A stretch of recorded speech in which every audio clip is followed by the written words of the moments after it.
समाधान श्रोतृवृन्द सुस्वागतम छ। नमस्कार तपाईहरुलाई मेरो युट्युब च्यानल सूर्य ज्योतिषमा। सूर्य ज्योतिष यस च्यानल मार्फत युट्युब च्यानल मार्फत म तपाईहरु समक्ष विभिन्न कुण्डली कसरी बनाउने, ग्रह नक्षत्रको भाव, यस्तै प्रकारले फलित ज्योतिष पनि तपाईहरु समक्ष मैले राख्ने गरेको छु र विभिन्न ज्योतिष सम्बन्धीका जो पाठक हुनुहुन्छ तपाईहरुको लागि केही सजिलो होस् भन्नका निमित्त मैले सुरुबाट बेसिक ज्योतिष हुँदै हुँदै यसलाई रूपान्तरण गर्दै फलितसम्म पनि तपाईहरु समक्ष राख्ने गरेको छु। र यसै सन्दर्भमा आज भने तपाईहरु समक्ष म कुन ग्रह कुन नक्षत्रमा कति दिन बस्दछन्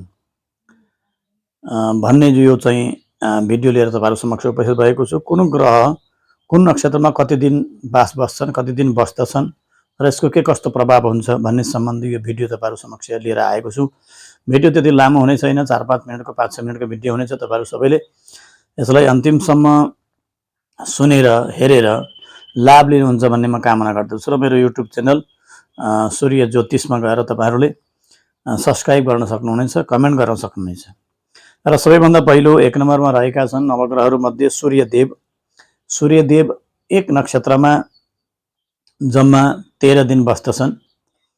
यसै गरेर चन्द्रमा एक नक्षत्रमा 1 दिन बस्दछन्, किन भन्दा चन्द्रमा अत्यन्तै द्रुत गतिले गोचर गर्ने भएको कुरा भएको कारणले गर्दाखेरि। मंगल एक नक्षत्रमा 18 दिन बस्दछ।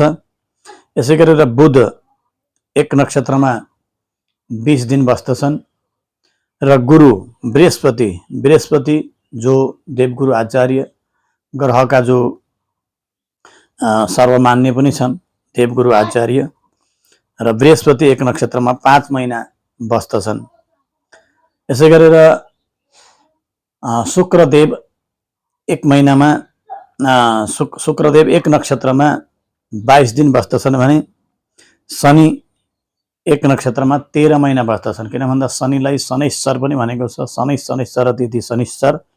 त्यसकारणले गर्दाखेरि अब शनि अत्यन्तै विलम्ब गोचर गर्ने भएको कारणले गर्दा, अत्यन्त विलम्ब गति भएको कारणले गर्दा शनिदेव 13 महिनासम्म एउटा नक्षत्रमा रहन्छन्। त्यही भएर हामीले कहिलेकाहीँ 7.5 यसै गरेर अडैया शनि आदिको पनि कथा सुनेका छौं। र यस्तै गरेर राहु एक नक्षत्रमा 8 महिना रहन्छ भने केतुको पनि राहु समानै फल रहेको भनेर ज्योतिषमा बताएको छ। र यो तपाईहरु समक्ष मैले कुन ग्रह कुन नक्षत्रमा कति दिन बस्दछन्, कतिको यिनीहरुको चाहिँ विलम्ब गति छ या द्रुत गति छ भन्ने हिसाबले तपाईहरु समक्ष मैले राखेँ।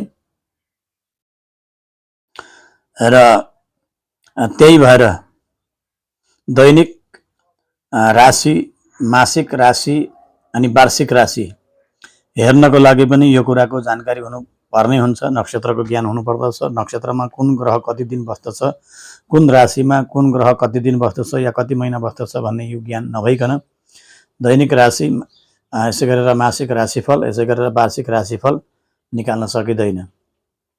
त म अर्को भिडियोमा तपाईहरु समक्ष दैनिक राशिफल, मासिक या वार्षिक राशिफल के कसरी निकालिन्छ भनेर पनि भिडियो लिएर उपस्थित हुने नै छु। र केबाट कसरी राशिफल हेर्ने भन्ने कुरा पनि यो जुन चाहिँ कुन ग्रह कुन नक्षत्रमा कति दिन बस्दछ भन्ने ज्ञानबाट हामीलाई केही न केही जानकारी प्राप्त हुन्छ। दैनिक राशिफलको निमित्त चन्द्रमाबाट हेर्नु पर्दछ। दैनिक राशिफल हेर्नको लागि त चन्द्रमाबाट हेर्नु पर्यो। यसै गरेर मासिक राशिफल हेर्नको लागि सूर्यबाट हेर्नु पर्यो र वार्षिक राशिफल हेर्नको निमित्त बृहस्पतिबाट हेर्नु पर्दछ।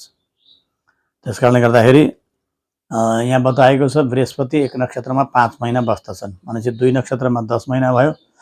लगभग 2.5 नक्षत्रसम्मको जुन चाहिँ बृहस्पतिको जुन फल हुन्छ अथवा बास हुन्छ, त्यस हिसाबले वार्षिक फल हेर्नको निमित्त बृहस्पतिबाट हेर्नु पर्दछ, बृहस्पतिबाट गणना गर्नु पर्दछ। र यो तपाईलाई मैले ज्योतिष पाठकको निमित्त यो जुन मैले कुन ग्रह कुन नक्षत्रमा कति दिन बस्छ भनेर जानकारी दिएँ। तपाईहरु मेरो युट्युब च्यानलमा नयाँ हुनुहुन्छ भने पक्कै पनि सब्स्क्राइब गर्न नबिर्सिनुहोला। जय सत्य सनातन।